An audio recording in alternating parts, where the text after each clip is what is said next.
జీడిమెట్ల అంజలి హత్య కేసులో విస్తుపోయేటువంటి వాస్తవాలు వెలుగులోకి వస్తూ ఉన్నాయి.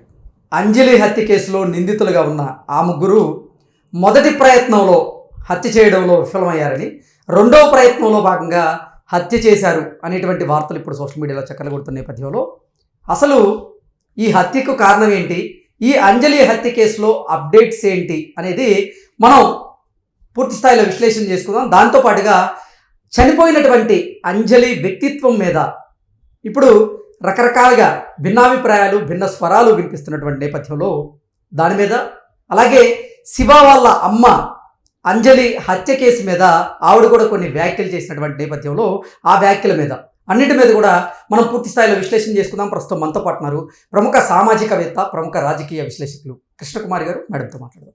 మేడం నమస్తే. మేడం నమస్తే. జీడిమెట్ల అంజలి హత్య కేసులో ఇప్పుడు విస్తుపోయేటువంటి వాస్తవాలు వెలుగులోకి వస్తూ ఉన్నాయి. అసలు ఏంటి ఈ హత్య కేసులో అప్డేట్స్ ఏంటి? ఇంకొకటి, అంజలి గురించి, ఆవిడ వ్యక్తిత్వం మీద ఇప్పుడు భిన్నాభిప్రాయాలు అయితే వ్యక్తమవుతూ ఉన్నాయి.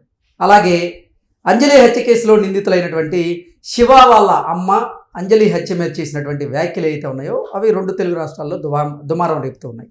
వీటి మీద అసలు మీరు విశ్లేషణ ఏంటి మేడం? ఆ కేసు మొత్తం ఏ విధంగా చూసినా సెల్ ఫోన్ చుట్టూనే తిరుగుతుంది. ఈ సెల్ ఫోను వల్ల మనుషుల మనస్తత్వాల్లో వచ్చే మార్పులు, భావోద్వేగాల అదుపు తప్పటము, వెరసి ఇది పెద్దవాళ్ళ మీద కంటే కూడా పిల్లల మీద ఎక్కువ ప్రభావం చూపిస్తుంది. ఇప్పుడు ఒక సంవత్సరంలోపు పిల్లలు మనం ఏదైనా చెప్పినప్పుడు ఎలా రిసీవ్ చేసుకుంటారు, 5 సంవత్సరాల్లోపు పిల్లలు ఎలా రిసీవ్ చేసుకుంటారు, 10 సంవత్సరాల్లోపు పిల్లలు ఎలా రిసీవ్ చేసుకుంటారు అన్నట్లుగా ఒక 25 సంవత్సరాలు వచ్చేసరికి మనుషులకి ఒక స్టెబిలిటీ అనేది వస్తుంది. ఆ వచ్చినప్పుడు 25 సంవత్సరాల తర్వాత ఒక సమస్యను డీల్ చేసే విధానము, 15 సంవత్సరాలప్పుడు అలాంటి సమస్యనే గనక ఎదుర్కొంటే గనక డీల్ చేసే విధానము డిఫరెంట్గా ఉంటుంది. అంటే దీని అర్థం ఏంటి అంటే, మనకి మెదడు అభివృద్ధి చెందుతుంది.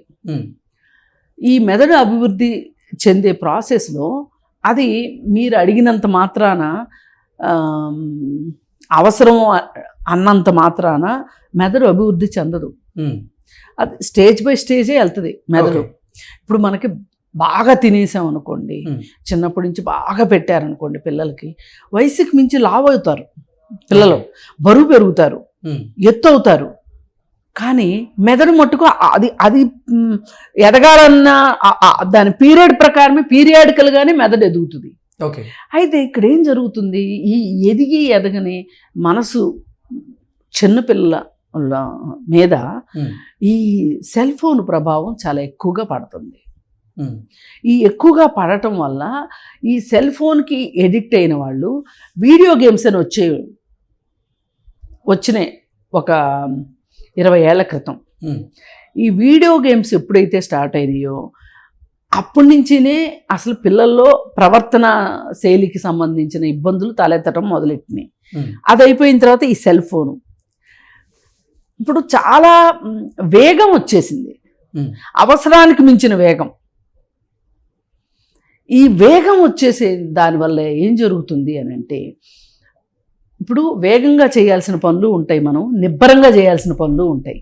ఈ నిబ్బరంగా చేయాల్సిన పనుల గురించి చేయలేని పరిస్థితిలోకి పిల్లలు వెళ్ళిపోతున్నారు. ఈ నిబ్బరం అంటే ఏంటి అంటే, ఒక చోట కూర్చోగలగటము, చదవగలగటము, అలాగే చదివిన దాని గురించి ఆలోచించటము, ఇదంతా న్యాచురల్గా జరగాల్సిన ప్రాసెస్. పిల్లలు దేనికి ఎక్స్పోజ్ కావాలి, దేనికి ఎక్స్పోజ్ కాకూడదు, వయసును బట్టి ఎక్స్పోజ్ అయ్యే దేనికి అవ్వచ్చు, దేనికి అవ్వకూడదు, ఇట్లాంటి విషయాల్లో చాలా మార్పులు వచ్చేసినాయి ఈ సెల్ ఫోన్ వల్ల. ఈ పాప ఉంది కదా, ఈ పాప చాలా చిన్నప్పటి నుంచే సెల్ ఫోన్కి ఏమనాలి, అట్రాక్ట్ అయిపోయింది అనాలి, ఎక్స్పోజ్ అయింది అనాలి సెల్ ఫోన్కి. ఈ సెల్ ఫోన్కి అతి చిన్న వయసులోనే ఎక్స్పోజ్ అయిన పిల్లల్లో ఈ రీల్స్, ఈ షార్ట్స్ ఇవన్నీ చూడటం వల్ల అవి ఉండటం కూడా నింపాదిగా ఉండవు, ఫాస్ట్గా వెళ్ళిపోతాయి. ఓకే. ఈ ఫాస్ట్గా అవి వెళ్ళిపోతుంటే ఆ రీల్స్ ఎంత ఫాస్ట్గా వెళ్తాయో దానికి తగ్గట్లు వీళ్ళు దాన్ని చూడడానికి అలవాటు పడేటప్పుడు వీళ్ళ మెదడు కూడా అంతే వేగంగా పనిచేస్తుంది. దీనివల్ల ఏమైంది, ఈ అమ్మాయికి ఇంట్లో ఒక పక్క తండ్రి చనిపోవటము, ఆ తండ్రి స్థానంలో ఇంకొక వ్యక్తి తండ్రిగా రావటము, మళ్ళీ వాళ్ళకు ఒక అమ్మాయి పుట్టటము. అసలు నిజానికి చూసుకుంటే ఈ అమ్మాయికి 16 ఏళ్ళు, అమ్మాయికి 14 ఏళ్ళు అన్నప్పుడు భర్త చనిపోయిన తర్వాత కొత్త భర్త వచ్చే సందర్భంలో ఈ పిల్లకి అంత వయసు లేదు. కానీ ఆ భర్త ఏమైనా ఇబ్బందులు పెట్టుంటే గనక ఈ అంజలి మీ నాన్నలాగానే నువ్వు నన్ను ఇబ్బంది పెడుతున్నావా లేదు అనుకుంటే ఇప్పుడు అదే అంటే ఆ అమ్మాయి అంజలి హత్య కేసులో భిన్నాభిప్రాయాలు అయితే వినపడుతున్నాయి. ఇప్పుడు అంజలి కుటుంబం ఎవరైతే ఉన్నారో సిస్టర్స్, మీ అమ్మ ఇప్పుడు ఈ అమ్మాయి ఎంతో కొంత ప్రాబ్లమాటిక్ చైల్డ్, ఎవరు ఈ 16 ఏళ్ల మైనర్ బాలిక, ఈ హత్యలో పాల్గొన్న బాలిక అయినప్పుడు ఏం జరుగుతుంది అంటే రకరకాల వాళ్ళు రకరకాల మాటలు అనేస్తారు. ఇప్పుడు ఈ అమ్మాయి చాలా కష్టాలు పడుతుంది అనే ఉద్దేశంలోనే అంటారు, కానీ అది మనం ఎవరి ముందు పంచుకోవాలి అనే ఒక జ్ఞానం వాళ్ళకు ఉండదు. ఉండక పిల్లల ముందే వాళ్ళ తల్లిదండ్రుల గురించి మాట్లాడతారు. ఇది చాలా నెగిటివ్ ఎఫెక్ట్ చూపిస్తుంది, ఫస్ట్ పాయింట్. రెండోది, సొంత తల్లి కూడా అదే విధమైన మాటల్ని పదే పదే అనడం వల్ల నేను అన్వాంటెడ్ చైల్డ్ని కాబోలు, ఈ తల్లి నన్ను చూసుకోదు కాబోలు అనే ఒక ఉద్దేశం ఆ అమ్మాయికి వచ్చింది. పైగా ఎంత అవునన్నా కాదన్నా సెకండ్ చైల్డ్కిన్ను అంటే సెకండ్ అంటే లాస్ట్ చైల్డ్కిన్ను మదర్కి కొంచెం ఎక్కువ రిలేషన్షిప్ ఉంటుంది, బాండింగ్ ఉంటుంది. ఈ బాండింగు ఈ పైన వాళ్ళకి ఒక జెలసీని క్రియేట్ చేస్తుంది. ఇప్పుడు ఆ అమ్మాయికి ఈ తండ్రి తన తండ్రి కాదు అని తెలుసు. ఈ అమ్మాయిని ఈమె ఆ తండ్రి ఇద్దరు కలిసి బాగా చూసుకుంటున్నారు అనే ఒక అపోహ ఈ అమ్మాయికి స్టార్ట్ అయింది అనుకోండి. ఎంత చిన్న సంఘటన వల్ల ఇంకేమనిపిస్తుంది వీళ్ళకి, ఈ అమ్మాయికి ఉన్న మనుషుల్లో కంటే లేని మనుషుల దగ్గర వీళ్ళు లోటుని వెతుక్కుంటారు. మా నాన్న ఉంటేనా నన్ను కూడా ఇలాగే చూసేవాళ్ళు కదా, ఆ అమ్మాయికి దక్కిన ప్రేమ నాకు దక్కట్లేదు, ఇలా ఈ అమ్మాయి ఆలోచన సరళి మొదలయ్యి కొంచెం కొరకరాని కొయ్యిలాగా తయారైంది. పైగా దీనికి తోడు అంజలి కూడా ఒక నార్మల్ హౌస్ వైఫ్ కాదు, నార్మల్ వర్కింగ్ పర్సన్ కూడా కాదు. తను ఎక్కువ భావోద్వేగాలను చూపించే కళాకారిణి. ఇప్పుడు ఆమె వృత్తిరీత్యా ఆమె ఎక్కువ ఉద్రేకపూర్వకంగా మాట్లాడటం, ఉద్రేకపూర్వకంగా పాటలు పాడటం అయ్యేసరికి ఇప్పుడు ఈ అమ్మాయికి ఆ క్వాలిటీస్ ఈ అమ్మాయికి వచ్చేసినాయి. ఈ అమ్మాయికి కూడా ఏంటి అంటే ఎంత వ్యతిరేకత భావన ఉంటుందో ఎవరి పట్లైనా వాళ్ళ పట్ల ఆకర్షణ కూడా ఉంటుంది.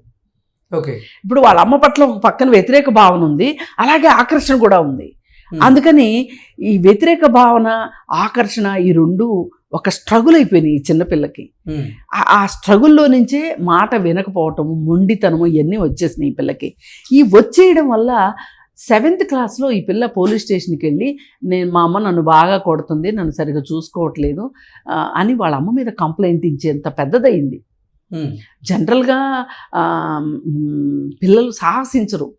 పిల్లలు పోలీసుని చూడాలంటేనే పోలీసులు అని చెప్పి తిండిపెట్టిన రోజులు ఉన్నాయి. ఇవాళ అసలు భయపడలేదు, అది వేరే విషయం. ఈ అమ్మాయి వెళ్ళి కంప్లైంట్ చేసింది పోలీస్ స్టేషన్కి, ధైర్యంగా వెళ్ళి. ఈ ధైర్యము అనేది ఈ కాంపోనెంట్ ఎక్కడి నుంచి వచ్చింది, వాళ్ళ అమ్మ దగ్గర నుంచి వచ్చింది. అయితే వెళితే వాళ్ళ అమ్మని పిలిపించారు, కౌన్సిలింగ్ చేశారు. కొన్ని రోజులు ఈ అమ్మాయిని చిల్డ్రన్ హోమ్లో ఉంచారు.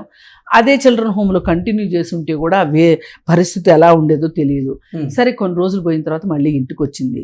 ఇంటికి వచ్చిన తర్వాత ఇక తల్లికి ఏముంటుంది, నేను ఊరందరికీ పంచాయతీలు చెప్తున్నాను, ఊరందరి సమస్యల గురించి మాట్లాడుతున్నాను, నువ్వు నన్ను పోలీస్ స్టేషన్కి తీసుకెళ్ళి నాకు కౌన్సిలింగ్ ఇచ్చేట్టు చేశావు అనే ఫీలింగ్ తల్లిలో అవునన్నా కాదన్నా అది పనిచేస్తుంది.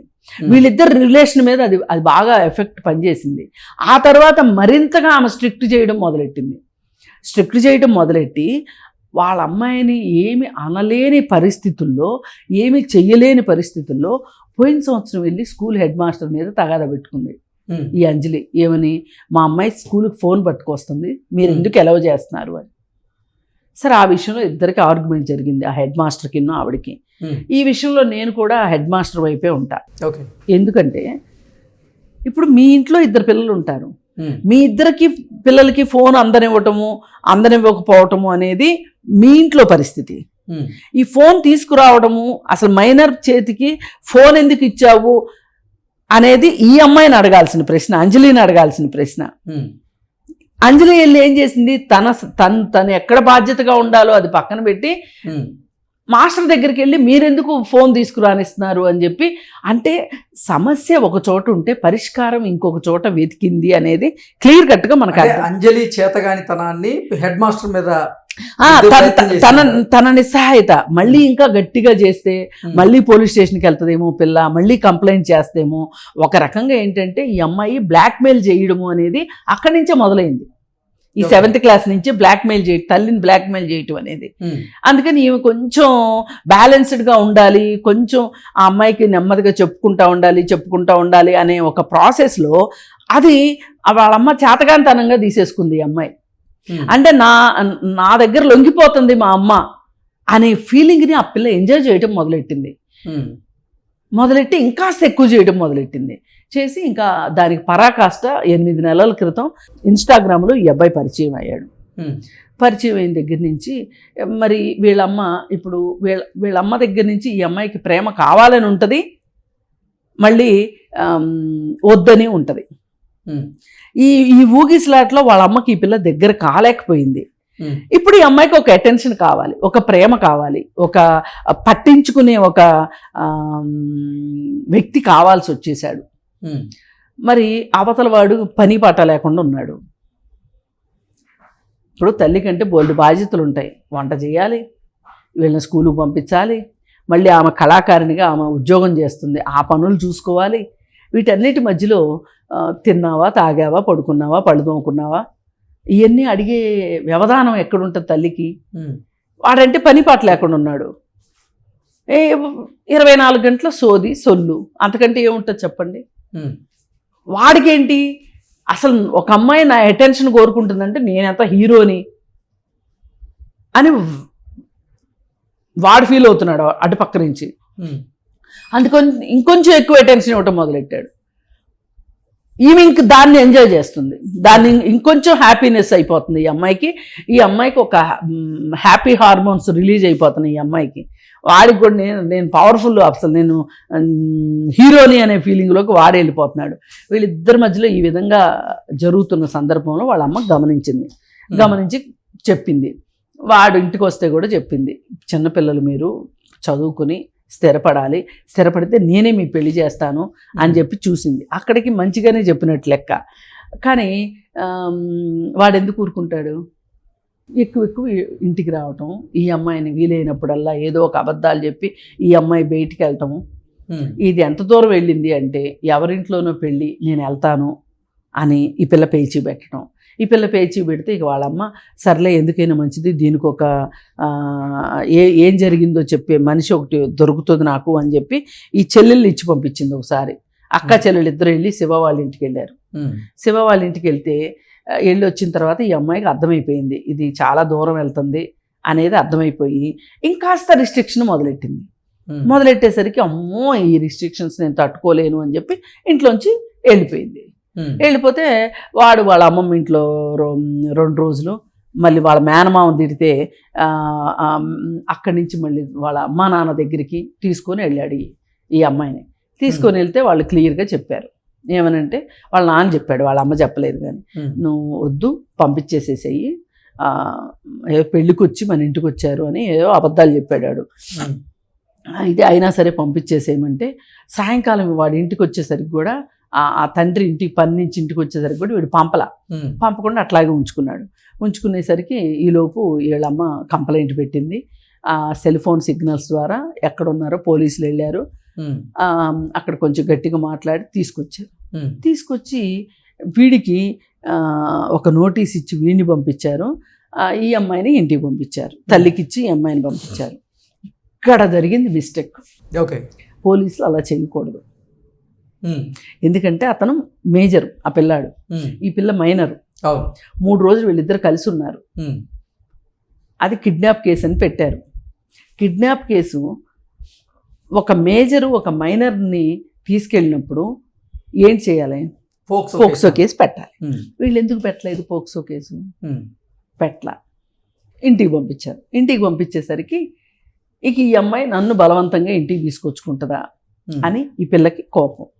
ఇక మా అమ్మ అంటూ బతికుంటే ఇలాగే చేస్తుంది.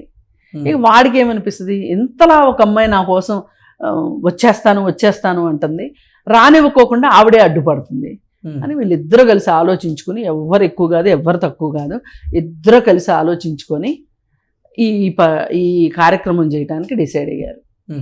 ఈ లోపల కూడా వాళ్ళమ్మ, నువ్వు చదువుకో, నువ్వు పెద్ద చదువులు చదవాలి, ఉద్యోగం చెయ్యాలి అని ఆమె హితబోధలు మొదలెట్టింది.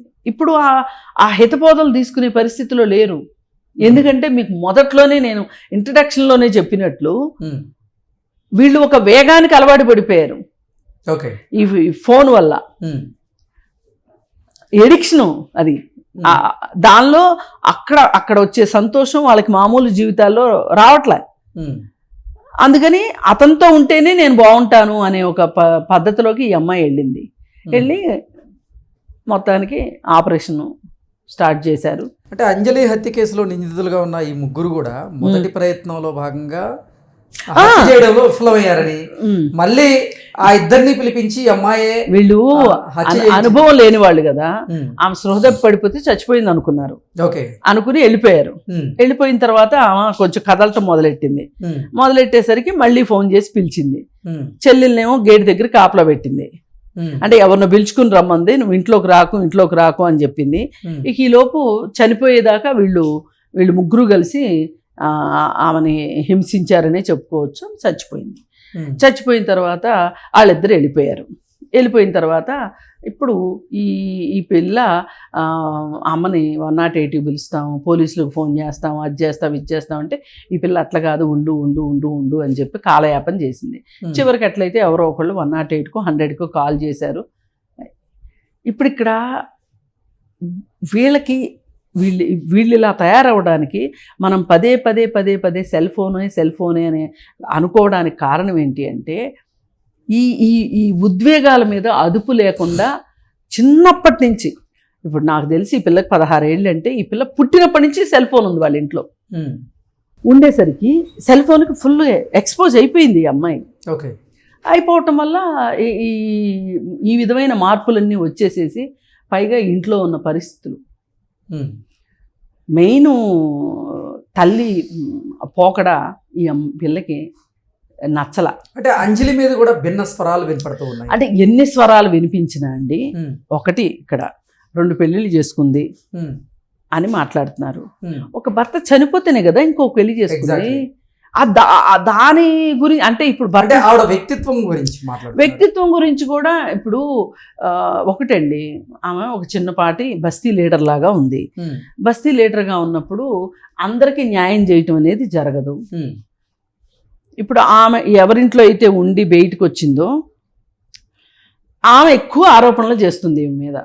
ఓకే, స్థలాలు ఇప్పిస్తానంది, డబ్బులు తీసుకుంది, అదని ఇదని. అయితే చాలామందికి ఉండే ప్రాబ్లం ఏంటి అంటే, ఇప్పుడు ఇక్కడ స్త్రీకి స్త్రీయే శత్రువు అంటారు కదా, కొన్ని సందర్భాల్లో వాస్తవం అని కూడా నిరూపించే వాళ్ళు బాగా ఉంటారు. ఇప్పుడు ఈమె కొంచెం కళాకారిణి కాబట్టి మేకప్ వేసుకుంటుంది, ట్రెండ్కి తగ్గట్లు బట్టలు కొనుక్కుంటుంది, బట్టలు కట్టుకుని మేకప్ వేసుకుని బయటికి వెళ్ళి పాటలు పాడుతుంది. ప్రతి ఒక్కళ్ళు ఈమె ఇప్పుడు ఆ ఇంట్లో ఈమె అద్దెకున్నప్పుడు ఆమె ఎవరో అందరికీ తెలిసి ఉండదు. కానీ ఈ అమ్మాయి వెళ్ళి అద్దెకుంటాం మొదలెట్టిన తర్వాత ఈమె కోసం ఆ ఇల్లు ఎత్తుక్కుంటా జనాలు వెళ్తారు. ఇది చూసి ఆమెకి, అరే సొంత ఇల్లు ఇంటి ఓనర్ని నేను, నన్నే వచ్చి పలానా ఇల్లు ఎక్కడా అని అడుగుతున్నారు. సహజమే కదా, అడుగుతున్నారు అనే ఒక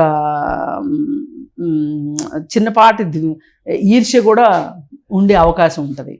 మళ్ళీ అలాగే ఆమె ఏదో హెల్ప్ చేస్తానని చెప్పి డబ్బులు తీసుకునే ఉంటుంది. మనం ఏమి ఇప్పుడు ఇక్కడ అంజలి 100% పర్ఫెక్ట్గా ఇప్పుడు బస్తీ లీడర్లు అందరూ ఉన్నట్లే, మగ బస్తీ లీడర్లు ఉన్నట్లే ఆడ బస్తీ లీడర్లు కూడా ఉంటారు. వీళ్ళైతే సాయం చేస్తారు, అవకాశం దొరికినప్పుడు తీసుకుంటారు, నలుగురికి నోట్లో తల్లో నాలుగులాగా ఉంటారు. అన్నీ జరిగే మాట వాస్తవమే. అయినంత మాత్రాన ఇలా కూతురు చేతిలో చనిపోయేంత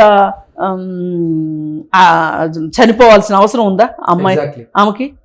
ఇప్పుడు మనం ఒక జస్టిఫికేషన్ ఇచ్చేటప్పుడు కూడా, ఒక జడ్జిమెంట్ ఇచ్చేటప్పుడు కూడా, అంటే ఒక చనిపోయిన మహిళ మీద చనిపోయారా బతుకున్నారని ఎవరైనా కానీ మనము ఇప్పుడు ఆమె క్యారెక్టర్ గురించి మనం ఇప్పుడు పోలీసులు చేస్తున్నారు ఈ పని. ఎందుకంటే వాళ్ళ మీదకి ఏమీ రాకుండా ఉండటం కోసం వాళ్ళు 100% తప్పు చేశారు. అక్కడ పోలీసులు నిర్లక్ష్యము, నిరాసక్తత, నిర్లిప్తత ఈ ఒక మనిషి ప్రాణాన్ని తీసుకుంది. ఈ రోజు వరకు దీని గురించి ఒక్కళ్ళు మాట్లాడట్లేదు. ఇప్పుడు ఎవరికి వాళ్ళు ఏమనుకుంటున్నారంటే ఒక ప్రాణం పోతే పోయిందిలే అనుకుంటున్నారు. కానీ ఇప్పుడు సమాజానికి ఇది ఒక మేలుకొల్పు లాంటిది ఈ సంఘటన. ఇప్పుడు నిద్ర లేవాల్సిందే ఎవరైనా సరే. ప్రతి ఇంట్లో వస్తుంది ఇవాళ ఈ సెల్ ఫోన్ అనేది. ఒక చిన్నపాటి ఆటం బాంబు లాగా తయారైంది. అందుకే నేను మొదటి నుంచి ఇది అరచేతిలో అష్టదరిద్రం అని చెప్తాను. అందుకని ఎందుకంటే ఇప్పుడు కత్తిని వాడటం తెలియని వాడికి కత్తిస్తే పండ్లు కోసుకునేవాడు ఒకడు ఉంటాడు, పీకలు కోసేవాడు ఒకడు ఉంటాడు. కత్తి సేమ్, సెల్ ఫోన్ కూడా అంతే. ఉపయోగపడే వాళ్ళకి బాగా ఉపయోగపడి ఉండొచ్చు, ఉపయోగపడుతుంది, నేను కాదు అని అనట్ల. కానీ వాట్ ఈస్ ద పర్పస్ అనే దాని మీద ఆధారపడి ఉంటుంది. మీరు ఫోన్ని ఏ పర్పస్కి వాడుతున్నారు అనే దాన్ని బట్టి దానివల్ల దాని పరిణామాలు వస్తాయి. ఇప్పుడు మీరు ఫోను ఒక కమ్యూనికేషన్ కోసం, ఒక టెక్నాలజీ కోసం వాడుతున్నాం, కానీ వాడాలి లెక్క అయితే. కానీ అది వెర్రితెల్లలేసి ఏమైపోయింది, ఓ చిన్నపాటి టీవీ అయిపోలా ఫోను, ఒక ఎంటర్టైన్మెంట్ పీస్ అయిపోయింది కదా. అసలు నిజంగా 100 కోట్ల మందికి 100 ఫోన్లు, 100 స్మార్ట్ ఫోన్లు ఉన్నాయి అంటున్నారు. నిజంగా స్మార్ట్ ఫోన్ తోటి స్మార్ట్గా వర్క్ చేసుకునే వాళ్ళు ఎంతమందో చెప్పండి మీరు. సరిగ్గా ఫోన్ వాడుకునే వాళ్ళ వల్ల ఫోన్ వల్ల దుష్ఫలితాలు రావు వాళ్ళకి. దీన్ని ఒక ఎంటర్టైన్మెంట్ లాగా తీసుకుని దీని నుంచి ఆ రీల్స్ చూసి వీళ్ళు రీల్స్ చేసి వాటిని అప్లోడ్ చేసి అసలు బర్త్డే ఇప్పుడు నేను కొన్ని ఫోటోలు వచ్చాయి బయటికి, అంజలి తాలూకు ఫోటోలు. చాలా ఒక మిడిల్ క్లాస్ లెవెల్లో ఆమె లైఫ్ స్టైల్ నడిపించింది. ఆ చీరలు కట్టుకునే విధానం దగ్గర నుంచి, మేకప్ వేసుకునే విధానం దగ్గర నుంచి, జంక్ జ్యువెలరీ పెట్టుకునే విధానం దగ్గర నుంచి, ఇవన్నీ ఎందుకు వస్తున్నాయి? ఆమె కళాకారిణి కాబట్టి కొంత అవసరం ఉండొచ్చు, కాదని నేను అనట్లా. కానీ ఇవాళ అడ్వర్టైజ్మెంట్ చూసి ఫోన్లో ఆన్లైన్లో పర్చేజ్ చేసుకోవటం ఎక్కువైపోయింది. ఆన్లైన్ పర్చేజు, బట్టలు కొనడము, జంక్ జ్యువెలరీ పెట్టుకోవడము, వాటిని మళ్ళీ ఫోటోలు తీసి ఆ ఫోటోలు అప్లోడ్ చేయటము, కింద లైక్లు ఎన్ని వచ్చినాయి చూసుకోవటము, బర్త్డే కేక్ కట్ చేయడము, ఆ ఫోటోని మళ్ళీ అప్లోడ్ చేయడము, స్టేటస్లో పెట్టడము, ఇవన్నీ తెలియకుండా మనని మన జీవితాలకి ఏం అవసరమో అది కాకుండా వేరే ఆలోచించే విధంగా మనల్ని తయారు చేస్తుంది సెల్ ఫోన్. అందుకోసమే ఇవాళ ఇంత సమస్య. ఇప్పుడు అసలు ఇంత చిన్నపిల్లకి ఇన్స్టాగ్రామ్లో ఇప్పుడు ఈ అబ్బాయి మాత్రమే పరిచయం అయ్యాడు అనుకోవడానికి కూడా లేదు. ఇంతకుముందు కూడా స్నేహితులు ఉండొచ్చు, కానీ ఇంత లాంగ్ ఫ్రెండ్షిప్, ఇంత థిక్ ఫ్రెండ్షిప్ ఉండకపోయి ఉండొచ్చు. కానీ ఫేస్బుక్లో పరిచయాలు రావచ్చు, ఇన్స్టాగ్రామ్లో పరిచయాలు రావచ్చు, అనవసరమైన పరిచయాలు. దీనివల్ల ఈ పిల్ల చదువులో వెనకబడిపోయింది. పైగా స్కూల్లో కూడా ఏం చెప్తుంది, ఎప్పుడు వాడు పెద్ద హీరో అని చెప్తుంది శివాని, మహేష్ బాబు లాంటోడు, ప్రభాస్ లాంటోడు అని చెప్తుంది. నేను ఎప్పటికైనా బాగా డబ్బులు సంపాదిస్తాను, నా లైఫ్ స్టైల్ ఎలా ఉండబోతుంది, అలా పోతుంది అంటే ఒక రకమైన ఒక ఇల్యూజనరీ వరల్డ్లోకి అమ్మాయి వెళ్ళిపోయింది. ఓకే. అందుకే ఇప్పుడు ఆ చంపేటప్పుడు కానీ చంపిన తర్వాత కానీ ఆ అమ్మాయికి ఎక్కడ భావోద్వేగాలు కనిపించట్లేదు. అసలు మామూలు సహజంగా ఉండాల్సినవి కనిపించట్లేదు.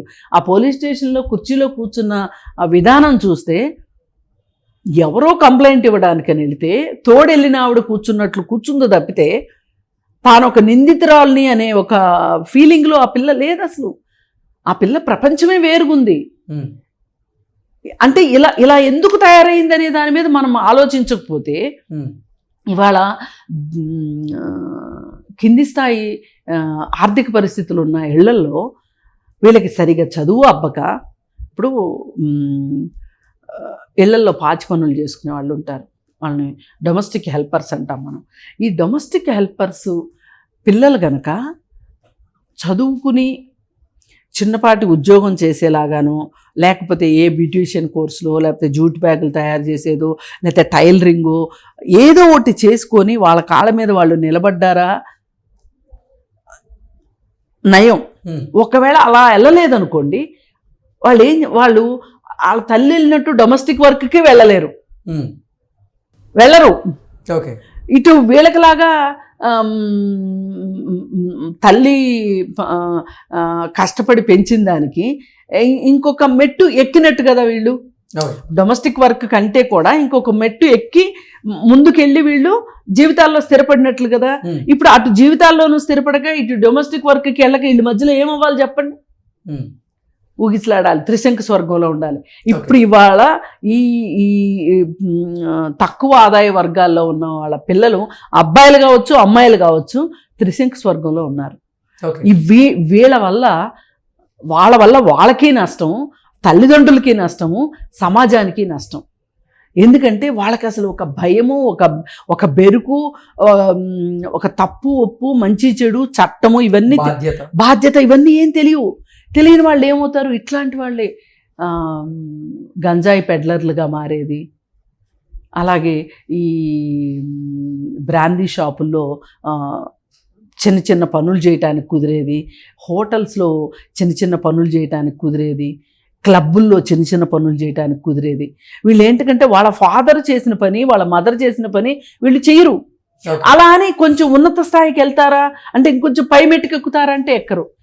అప్పుడు వీళ్ళకేంటి, వీళ్ళు రోజు ఎవరిని చూస్తారు? బాగా టిప్ టాప్గా రెడీ అయ్యి వచ్చే వాళ్ళని చూస్తారు. చూసి ఈ క్లబ్బుల్లోనో లేకపోతే ఇట్లాంటి చోట చూసి వీళ్ళకి ఏమనిపిస్తుంది అంటే, మనం ఏం చేసైనా సరే మనం కూడా ఒక స్థాయికి వెళ్ళాలి అనే ఒకటి. అందుకే ఎక్కువ కష్టపడకుండా తక్కువ కష్టంతో ఎక్కువ డబ్బులు వచ్చే పనులు చేయడానికి వీళ్ళు ప్రమాదకరమైన పనులు చేయడానికి సిద్ధమవుతారు. ఈ ప్రమాదకరమైన పనులు చేసే దాంట్లో గంజాయి సప్లైలో ఇవాళ చాలామంది పిల్లలు ఉన్నారు, మైనర్లు చాలామంది ఉన్నారు, 25 years లోపు వాళ్ళు ఎక్కువ ఉన్నారు. ఇప్పుడు ఇది ఒక రకమైన ఒక యూత్లో చిన్నపాటి ఉద్యోగాలు చేసుకునేవాళ్ళు, మంచి ఉద్యోగాలు చేసుకునేవాళ్ళు ఎట్లా అయితే లేయర్స్గా ఉన్నారో, ఈ కింద లేయర్ ఈ విధంగా ఉంది. ఇవాళ వీళ్ళే సుపారీ గ్యాంగుల్లోకి వెళుతున్నారు. వీళ్ళే రాజకీయ నాయకుల దగ్గర చిన్నపాటి రౌడీల్లాగా చేరేవాళ్ళు.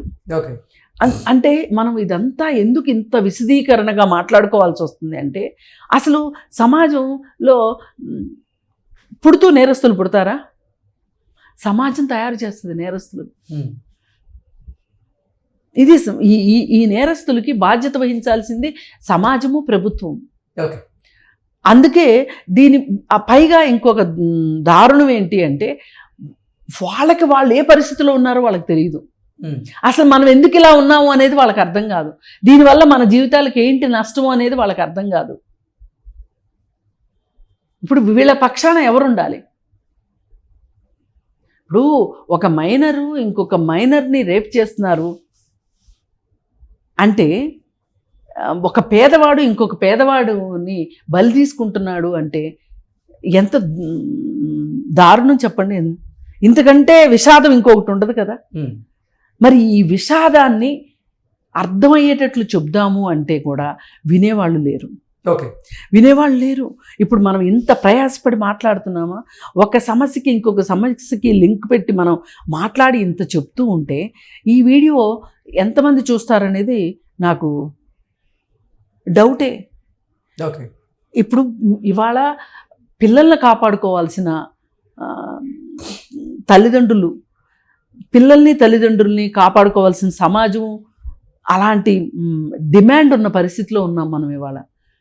ఈ రోజుకైనా సరే సెల్ ఫోన్ గురించి ఒక్క క్షణం ఆగి ఆలోచించి అనవసరంగా వాడుతున్నామా, నిజంగా ఇది మనకు ఉపయోగకరమా, దీనివల్ల నష్టమా లాభమా అని ఆలోచించుకోవాల్సిన పరిస్థితిలో ఇవాళ సమాజం ఉంది. ఓకే. మరి ఈ పరిస్థితిలో సరిగా ఆలోచించి ఇంకొంతమంది అంజలీలు కావచ్చు, ఇప్పుడు 2 కొడుకులు ఉంటే వాళ్ళకి 2 కొడుకులు వెళ్ళి జైల్లో కూర్చుంటారు. ఇప్పుడు ఈ అంజలి కూతురు జైల్లో ఉంటది. అంటే శివ వాళ్ళ అమ్మ చేసినటువంటి వ్యాఖ్యలు కూడా ఇక్కడ 2 తెలుగు రాష్ట్రాల్లో తీవ్ర దుమారాన్ని అయితే రేపుతున్నాయి. కానీ దానికి వచ్చిన వివరణ ఏంటి అంటే, అది చూసినప్పుడు కూడా నాకు కొంచెం డౌట్ఫుల్గా అనిపించింది. ఆమె మానసిక స్థితి సరిగా లేదు. ఆమె దాదాపు పిల్లలు పుట్టినప్పటి నుంచినే ఆమె పిల్లలను కూడా సరిగా చూసుకోగలిగిన శక్తులు లేకపోతేనే శివాని వాళ్ళ అమ్మమ్మ పెంచింది. శివ ఎప్పుడు ఇక్కడ లేడు, ఈ తల్లిదండ్రుల దగ్గర లేడు, చిన్నోడే వీళ్ళ దగ్గర ఉన్నారు. ఇప్పుడు ఈమె ఎర్రగడ్డ హాస్పిటల్లో ట్రీట్మెంట్ తీసుకున్న దానికి ఆధారాలు ఉన్నాయి. అందుకని ఆ వ్యాఖ్యల్ని మనం ఆవిడ మానసిక పరిస్థితి బాలేని కారణం చేతనే ఆవిడ అటువంటి వ్యాఖ్యలు చేసిందని మనం భావించవచ్చు. ఆమెకు అసలు భయము, ఒక చట్టము, ఇది తప్పు ఒప్పు ఏమీ లేదు అసలు ఆమెకి. ఆమె చాలా మామూలుగా మాట్లాడేస్తుంది. అయితే ఇక్కడ మనం కంక్లూడ్ చేసే ముందు ఒక మాట, మొన్న పోలీసులు ప్రెస్ మీట్ పెట్టారు. అసలు ఎంత మెకానికల్గా ప్రెస్ మీట్లో మాట్లాడుతున్నాడంటే ఆయన ఒక మామూలుగా అలా చెప్పుకుంటూ వెళ్ళిపోతున్నాడు. ఎక్కడ పైగా వాళ్ళ పోలీసులు అభినందిస్తున్నాడు. కంప్లైంట్ వచ్చిన వెంటనేనంట వాళ్ళ పోలీసులు ఆ అమ్మాయిని పట్టుకొచ్చే విషయంలో చాలా త్వరితంగా వేగంగా పట్టుకొచ్చారంట. దాని గురించి వాళ్ళని అభినందిస్తున్నాడు. ఓ పక్కన మనిషి చనిపోతే దానికి సంతాపం లేదు, బాధ లేదు. అసలు మన పోలీసుల నిర్లక్ష్యం ఉంది ఇక్కడ అనేది ఎక్కడ మెన్షన్ చేయకోకుండా ఆయన చాలా నిర్లిప్తంగా, చాలా మెకానికల్గా మాట్లాడేశాడు. ఏదో ఒక గోడౌన్లో అగ్ని ప్రమాదం జరిగితే పలానా వస్తువులు కాలిపోయినాయి అన్నంత, అంటే అంత విధానంగా చెప్పుకుని వచ్చాడు. మరి చదువుకున్నోళ్ళు, బాధ్యత ఉన్నోళ్ళు, సమాజానికి సమాధానం చెప్పవలసిన ఉద్యోగస్తులే ఇంత నిర్లిప్తంగా ఉంటే మరి ఆ పిచ్చి తల్లి అంతకంటే గొప్పగా ఎలా మాట్లాడుతుంది, ఎలా ఆలోచిస్తుంది? ఈ మొత్తానికి సినిమాల వైపు నుంచి కావచ్చు, మీడియా వైపు నుంచి కావచ్చు, ప్రభుత్వం వైపు నుంచి కావచ్చు, స్కూల్ స్థాయి నుంచి కూడా ఈ సెల్ ఫోన్ అడిక్షన్ని గురించి ఆలోచించాల్సిన అవేర్నెస్ ఖచ్చితంగా అవగాహన కల్పించాల్సిందే. పైగా ఈ అవగాహన కల్పించకపోతే సమాజం ఏమవుతుంది, ఎలా ఎటు దారి తీస్తుంది అనేది మటుకు, అంటే ఇది ఒక అలారం కింద చూడండి ఈ కేసుని. చూస్తేనే మనకి, అంటే అలా అని భయపడిపోమని కాదు, తగు జాగ్రత్తలు తీసుకోవాలి. Okay madam, thank you.